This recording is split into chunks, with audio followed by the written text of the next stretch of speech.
And welcome back to Real Ag Radio for the Farmer Rapid Fire, brought to you by Pioneer Seeds Canada.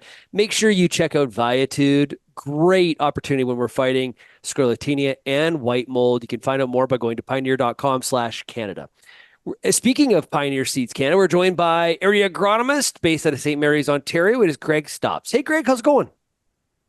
Great. It's fantastic to be back with you, Sean. Thanks for having me on. Yeah, now you are parked on the Yep. side of the road. We're making the safety check here. What area do you cover for Pioneer? So I'm today I'm in beautiful Perth County. I'm located in St. Mary's, Ontario myself, but I cover pretty much north end of London up along the lake, the bulk of Perth, Huron, and Bruce counties for Pioneer. Yeah. So out looking at fields, how would you describe emergence of corn in your territory? So across my territory, I'd kind of describe it as average. I think we've had a pretty good year in terms of lots of heat to get the crop up and going. But at the same time, we've had a challenging year from, a moisture perspective, right? With a lot of rain coming kind of fairly intermittently. That obviously pushed things pretty late for growers. Some have been very patient and had perfect planting conditions and are achieving perfect stands, but others kind of, took that gamble looking at rains, looking at moisture. Fields were that 80% fit, which maybe this year was fit enough, right? And there are kind of those fields that are showing up with stands a little bit lower, a little bit more challenged. I'm not saying that they're not still good. Most of the fields I see are still in a really acceptable stand situation. Uniformity is okay. There's maybe a little bit more a few more runts that struggled to emerge. It's not perfect, but I'd say it's pretty close to average across most of the area. And I was having breakfast in Guelph yesterday, and the agronomist I was with was saying, even though we've been pretty wet, we actually could use a little bit of rain. Strangely, because of just that top soil profile. Yeah, and I think that's definitely a little bit more the case with some of the beans that we have out there. Most guys got going a little later on beans, and they all went in fairly quickly. Some of the soil types that we have, are a little harder, a little heavier soils that can crust over. So a little bit of moisture and a little bit of rain that's forecast to come here shortly will probably help get a few more of those beans up and going, right? I think the case is true with corn too, though, right? Where those fields that I mentioned were kind of 80% fit. Some of them we are seeing a little bit of sidewall compaction, those trenches that didn't perfectly close, right? And the plants are up, they were at the right depth, they got going.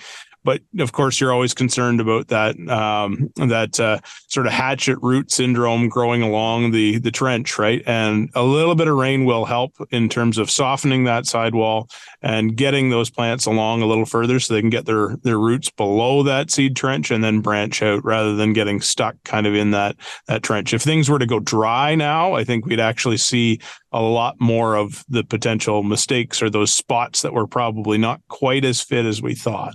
Corn's so finicky, just so Yeah, finicky. it really is. Yeah, but it's worth it. That's what we keep telling ourselves. No, in Yeah. all seriousness, it very much is. Now, you did mention soybeans. Stand there still pretty average as well. Yeah, for the most part, it's pretty good. One thing I will say is this year in corn and beans, we've seen a lot more insect pressure than I think we've seen in the last few years, and Okay. that relates to the fact that we didn't have a very harsh winter this year. So there's there's a bit of seed corn maggot. There's a lot more wireworms that you're finding in spots, not every field by any means, but and then a lot of slugs in some of the trash too, right? Because we didn't get some of the snow cover that we needed in spots to break down some of the residue. So there is challenges kind of on that front of things that have thinned out some stands, but for the most part, our stands are pretty good on beans too. And it's early to tell in some areas because we did just finish up planting, maybe a week ago. But there's a really good establishment from the stuff that's there and has been in for a little while yet. And even the insect pressure hasn't kind of done anything to the point where it would limit stand establishment where you're thinking of a lot of replants, at least in our area. Yeah, So and is planting almost complete in, say, where you are it in Perth County? Yeah, I'd say it's pretty much done. So we just wrapped up beans probably this last weekend, but corn's essentially done. There's a few fields here or there, but if you consider it 99% done across the board, the fields that are yet to be planted will go into edible beans in Huron and Perth at this point, and that's where growers' focus is. A lot of guys this week now are kind of done with planting, and they're focused on trying to get that last little bit of the T3 fungicide on wheat. To be honest, because Yeah. the weather conditions we've had are pretty conducive for a fusarium year too. So Yeah, I don't care if you're in central Canada, eastern Canada, or out in western Canada. The sprayer season and the seeding planting season, they just like there's not a lot of rest for the wicked. It's just from it one to the never other. ends. Yeah, yeah. Yeah. Whether you're a custom sprayer or an agronomist, your life never gets any less busy. I, So I had somebody explain it to me. It was a couple weeks ago where they said they always feel by the time they get through the growing season sprayer exhaustion. They're yeah, spending so much time, so many passes now with that intensive management of foliar applications, and we're doing fungicides and of course weed control, and sometimes we're doing pre-harvest in Western Canada. Like a lot of time yeah. that sprayer's logging a lot of passes through the field.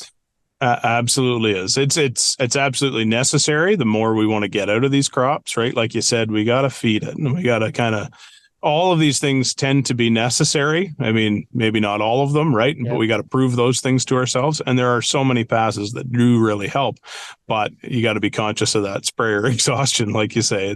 Yeah. It's not easy to go over these fields. And when the weather element throws challenges your way, right, and you can't get in, right, that pushes you and stresses you out a little bit more too. This time of year when you're doing a crop scout, and how many steps a day you get? Like 20,000 probably?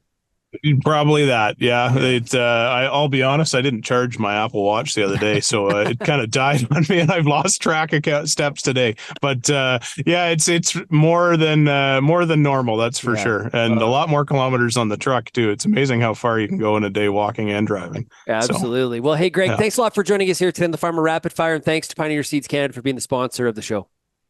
yeah. Well, thanks again for having me on, Sean. It's always a blast. We'll look forward to doing it again. Absolutely. We'll make sure everybody you go, like I said, go to pioneer.com/Canada to find out more about the seed portfolio as well as Viatude as well. Thanks everybody for getting real and getting connected with Real Ag Radio, and we will chat again tomorrow. Cheers, everybody.